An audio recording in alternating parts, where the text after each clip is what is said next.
I still remember the laughter, not the kind that warms a room, the kind that chills your spine. We were at her place, game night, drinks, music, her friends all women, all sharp-tongued. One of them raised her glass and said, "So, you're the one funding the princess." They all laughed. I didn't. I looked at her. She didn't flinch, just smiled, and said, "Don't like it, pay and leave." It sounded like a joke, but it wasn't. It was her truth, delivered with a smirk and wine-stained lips. That night I lay beside her, pretending to sleep. She was texting. Her fingers danced like they missed someone. I waited. A week later her phone was unlocked. Not by chance, by habit, her pattern. I swiped through messages not meant for me. One name kept showing up. Ezra, no last name. No titles, just stardust. I read, "I miss your eyes. Wish I could fall asleep beside you again." He's here, but it's like he isn't. My hands shook, but my voice didn't. I waited until she got home. She kicked off her heels, poured herself a drink. I asked, "Are you in love with him?" She didn't deny it, didn't blink. She said, "I'm emotionally complicated." "You knew that?" I asked, "Do you love me?" Her answer, a pause. Then this, "I love what you give me. But I don't want to feel caged." That night, I slept on the couch. She didn't ask me to stay in bed, didn't pull me back. She was already gone. The body was still in the room, but the soul had checked out weeks ago, maybe months. Infidelity doesn't always begin with a kiss. Sometimes it begins with attention given elsewhere. It started small, a joke here, a snide remark there. But you know what they say, mockery hides where respect used to live. Her friends hated how much I gave her, not because it was wrong, but because it made them feel irrelevant. They weren't laughing because they were amused. They were laughing because they saw what I hadn't. She didn't defend me. She didn't flinch. She let them humiliate me like it was sport.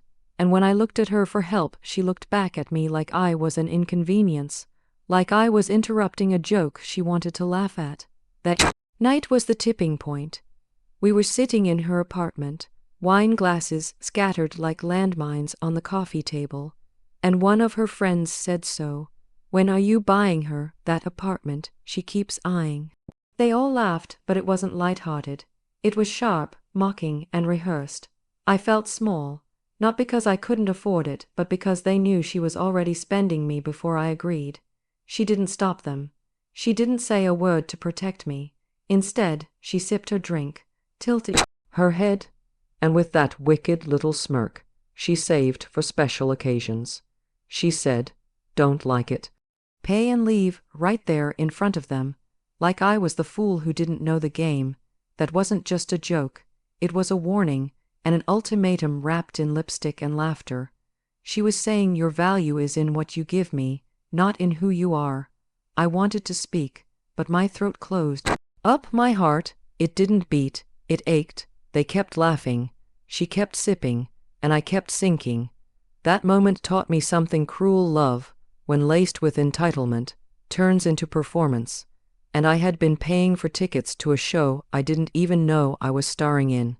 After they left, I stood in the kitchen, silent, frozen. She came in behind me, ran her hands down my back, not out of guilt, out of habit.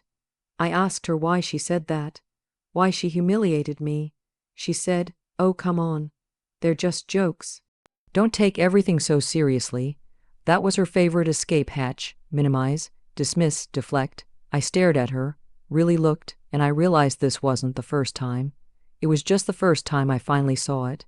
Every time she let her friends talk down to me, every time she called me too sensitive, every time she rolled her eyes when I asked for respect, she wasn't slipping. She was showing me she was never protecting me, because she didn't see me as someone to protect.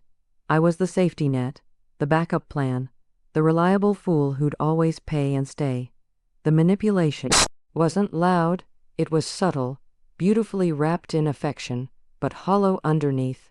That's the most dangerous kind, when someone makes you feel guilty for needing basic respect.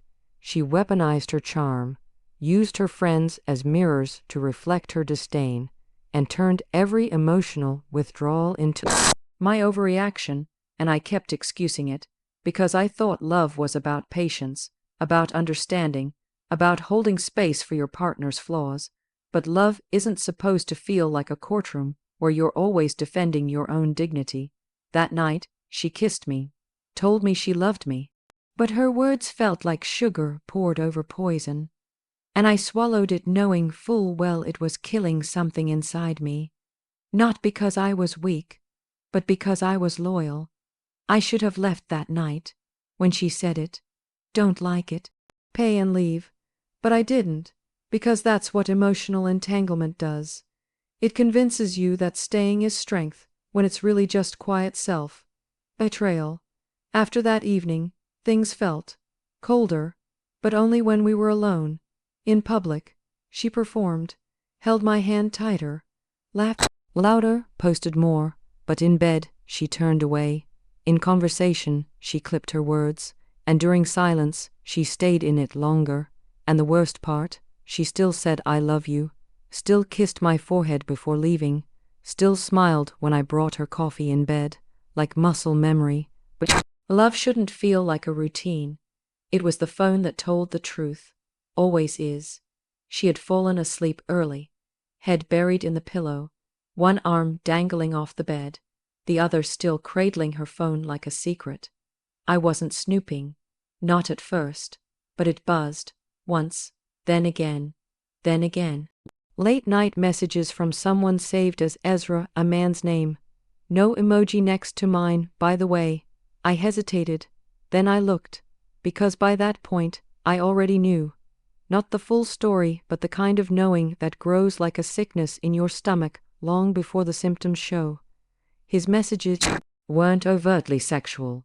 Worse, they were intimate. He wrote, "Did you eat today?" Not junk, I mean real food. Your last voice note made me smile like an idiot again. I had a dream we were back in that cabin. That word, back implies history, back implies familiarity, back implies she'd already left me. At least in her head. I kept scrolling. Her replies bled with warmth, smiley faces, hearts, late night voice notes, things I hadn't seen from her in weeks. There was one message that undid me. He's good to me, but it's not the same. Not bad, not cruel, just not you. I put the phone down, carefully, like it was a weapon I just disarmed. I sat on the floor, in the dark, and stared at the ceiling like it held the answer to why people betray the ones who love them most. The next morning, I didn't mention it. Cowardice, maybe, but more like strategy.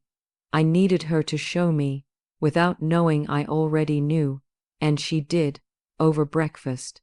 She smiled across the table. Fake, she asked about my day, scripted. She kissed my cheek out of sync. I asked casually, "Who's Ezra?" She blinked just once, but long enough to confirm everything. Then she smirked, the same way she did when her friends mocked me, and said, "Just a friend." "You're reading too much into things again." Again, there it was. That word she always used to place blame at my feet. But her voice cracked on friend. Just a hairline fracture, but enough for me to walk right through. I didn't raise my voice, didn't threaten, didn't accuse. I just looked at her. And she finally, looked back at me like I was a person. Not a bank, not a routine, not a safety net. I said, "I read the messages." Silence, then, "I never slept with him." That was her defense. Like physical boundaries are the only ones that matter. But I wasn't stupid. What she gave Ezra wasn't her body, it was worse. She gave him her attention, her first thoughts in the morning, her last voice before sleep, her secrets, her stress, her softness, the parts of her I used to know like my own breath. She gave those away, piece by piece, while I paid bills and took blame, and still she sat there, staring at me like I was the traitor for finding out. Infidelity doesn't always look like lipstick on a collar. Sometimes it looks like midnight giggles over voice notes, hidden contact names, and someone else knowing her favorite song before you do.